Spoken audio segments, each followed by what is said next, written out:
Here we go. Exponents.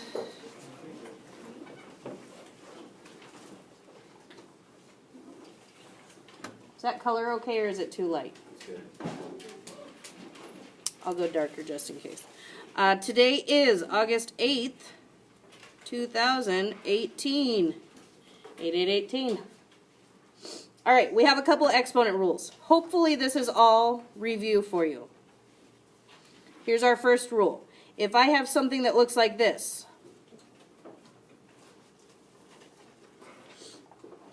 what do you notice about those two things? They both have exponents. Anything else? If I asked you for the exponents themselves, what are the exponents in this problem or in this rule? M and N. What are the A's called? Bases. So in a power, this whole thing together is called a power. So let me put this up here. If I have something like 5 to the second power, this right here is my base. This right here is my exponent. The whole thing together is called a power. So there's your little breakdown there. What do you notice about the bases in this example here? They're the same. So if I have two bases that match, and I am multiplying them together, there is a shortcut to get to the answer, and that is you keep the base and you add the exponents. And I'm going to give you an example in numbers here, because some people speak numbers better than they speak letters when it's in math class. So if I have, let me do my examples. If I have x to the third times x to the second, do you see that the bases match? Yes. What is the base? X. So in my answer, the base is still going to be x.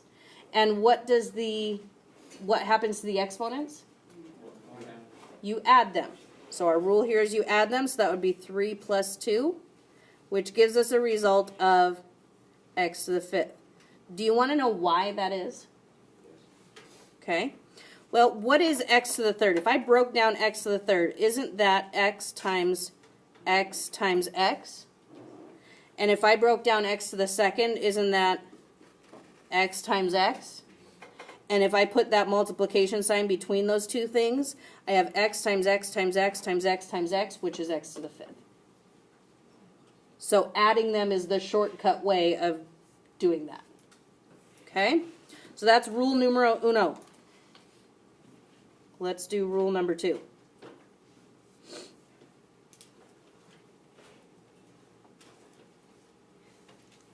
How is this one different? It has parentheses. Instead of having two bases like there were up here, what do we have now? One base, but we have two exponents. Anyone know the shortcut for that one? Yep.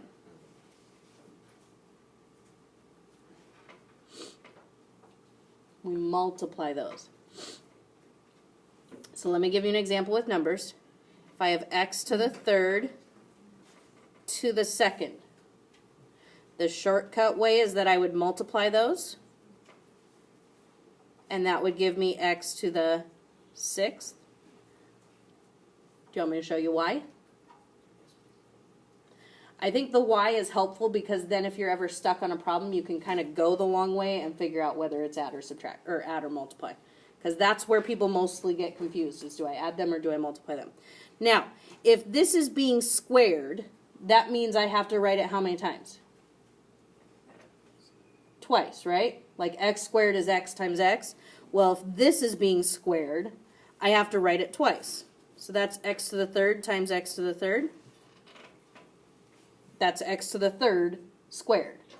Yeah? And then if I break this one down further, x to the third is x times x times x. X to the third here is x times x times x. And if I bring down that multiplication sign, there's my x to the sixth written out there. That's why that shortcut works. Okay? One more rule that we're going to talk about. If I have a times b to the m. This time I have two different bases, don't I? Now, the trick with this one, or the most important part to recognize about this one, is that what's inside is multiplication. If what's inside is not multiplication, there's going to be a problem. Okay? This only works for multiplication. Division has another trick that we'll talk about probably tomorrow. But addition and subtraction, you cannot use this rule for. Only multiplication. And when you have multiplication, you can basically distribute that exponent to both of those bases. And that will give you a to the m times b to the m. Why would you want to distribute that exponent? To make things complicated. Isn't that math's job? Right? What does this have that this doesn't? Parentheses. Do you see how I got rid of the parentheses? And in PEMDAS, it's kind of important to get rid of the p before you can move to the MDOS, right? So I just got rid of parentheses so I can move on in my order of operation. That's the purpose there. All right, if I had this as an example, so x to the third y, and I wanted to square that. Now here's my question. I'm going to take that 2, and yes, I'm going to distribute it to both parts, but what happens when I have an exponent on what I'm distributing it to? Is that going to give me this situation or that situation? Well, how many bases do you see, or how many x's?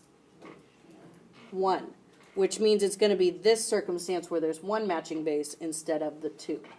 So when you're distributing to something that already has an exponent, you multiply. So that would be x to the 3 times 2. And then y to the what? If it has no exponent, it gets that exponent. So my final answer would be x to the 6th, y to the 2nd. Do you want me to show you the long way? Just for good measure? Well, if this whole parentheses is being squared, that means I need to write it how many times? Twice. So x to the 3rd y and x to the 3rd y. That's how you get x to the 3rd y squared. Yeah? Well, x to the 3rd is x times x times x, and then I have a y. This one, x times x times x times y. That's multiplication in there. So there's my 1, 2, 3, 4, 5, 6 x's and 2 y's. That's where it comes from. Questions there? So? All right, let's do some examples. Simplify.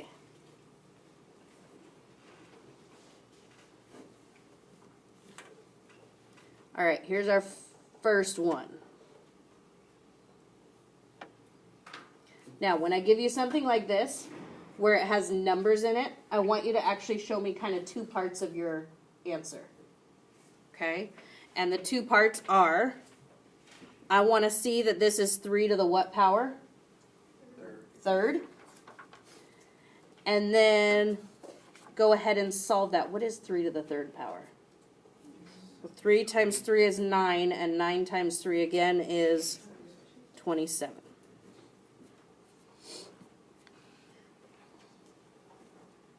Kind of sort of makes sense? Okay. Let's do this one. I don't like that one. Let's do this one.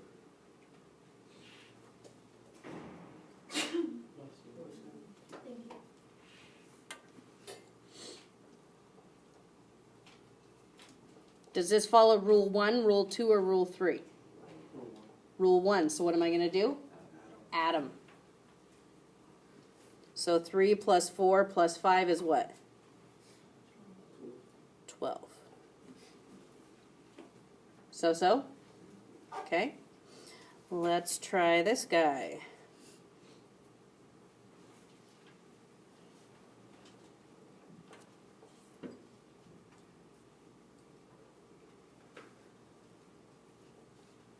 This is kind of a trick question here. Do the bases match? Both the bases are what? -5. What's the exponent on this one, though? There isn't one. So what does that mean? It means that the exponent is a 1. If there is not an exponent written, it's automatically assumed that it's an exponent of 1. So if I have that exponent there, I really have two bases that are being multiplied that are the same. So I have this same situation, don't I? So that would be -5 to the what power? 1 plus 3, which is... Now, is it important that I keep that -5 in parentheses? Yes.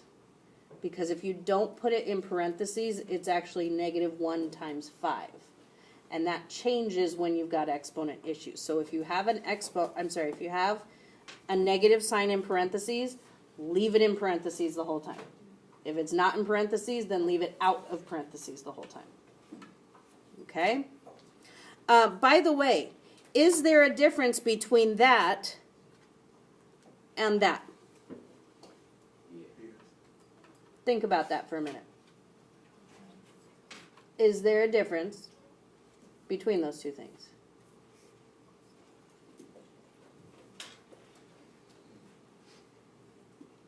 What happens if I take a negative number and I multiply it by itself 4 times? It's going to become positive, isn't it? Because negative times a negative is a positive, times negative makes a negative. 4 times makes it positive. What's this going to be? Positive, because it's positive to begin with. So aren't these two statements actually exactly the same? Yeah. Which one's easier? That one? I would accept either answer, but I do want you to recognize that those two things are the same. Is this the same? Without parentheses, it's not the same, because this is not saying to take -5 and multiply it by itself 4 times. It's saying take -1 out and then multiply 5 by itself 4 times. So it means that your answer is going to be negative regardless. So that one is not the same. Okay? So? All right. Let's try a couple more. Is this review for you? Yeah. Good. That's good to know. All right. 3x squared y to the 3rd.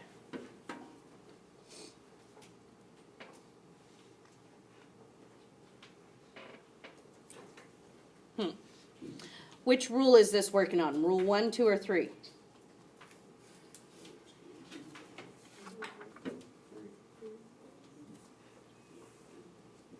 Rule 3?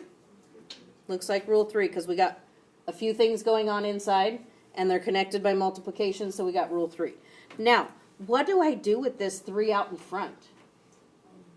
Well, that's a base, just like an x is, just like a y is. So it's got to get that exponent too. So that exponent has to go to the 3, the x squared, and the y.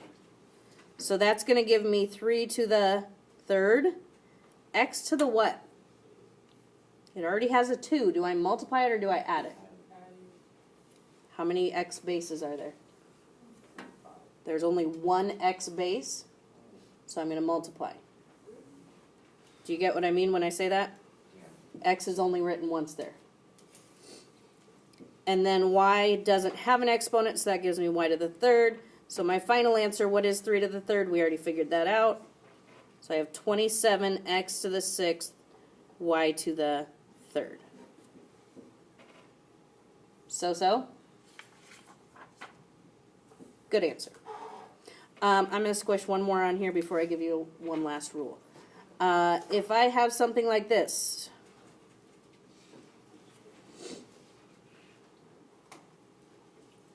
I got two things going on here. I have an exponent that I have to deal with, but what else do I have? I have a negative out in front. That means I really have a -1 out in front. Does that -1 affect the exponent? It's not in parentheses, is it? So only the 3 and the y are going to get the exponent. So I have a -1 out in front, and then I have what? 3 to the second, and then y to the second. So what's that going to look like? 3 to the second is what? 9 times -1 is -9. Y to the second.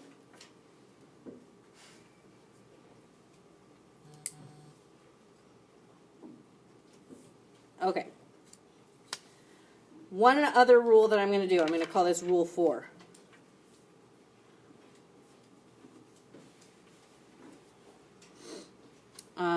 I'm going to have a to the m over a to the n. Anyone know the shortcut for that? I have two bases that match, but this time they're not being multiplied, they're being divided. Anyone remember that one? You subtract them. And it's always the top exponent minus the bottom, which could eventually get you a negative exponent. We'll talk about negative exponents later. So, if I had an example here, if I have 5 to the third power over 5 to the second power,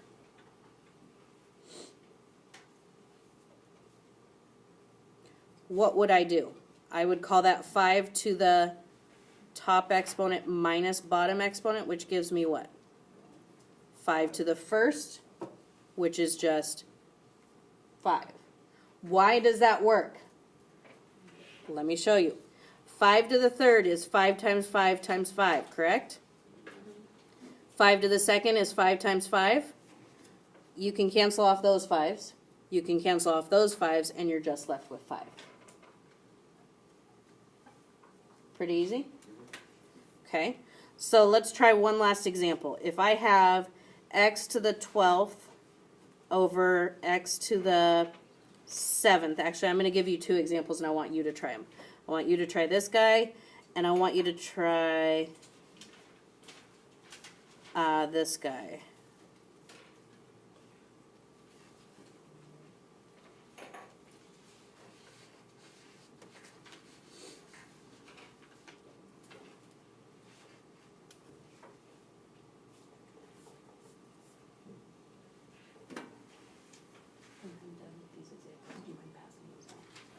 Thanks. So what do I do on the first one? 12 minus 7. What's 12 minus 7? 5, right? I think. Yeah, 5. What about this one where I've got two examples, or two letters? I treat it like two separate problems. I keep the x's together. So that would be 3 minus what? 1. Because again, when there's no exponent written, it's 1. And then y's, I keep those together, so that would be 2 minus 1. So what does that equal? X to the second, y to the first. That's what my answer looks like. Okay? All right, so your homework worksheet is coming through. 10 problems. They have a couple parts to them, but these problems go really fast. Really, really fast. Okay?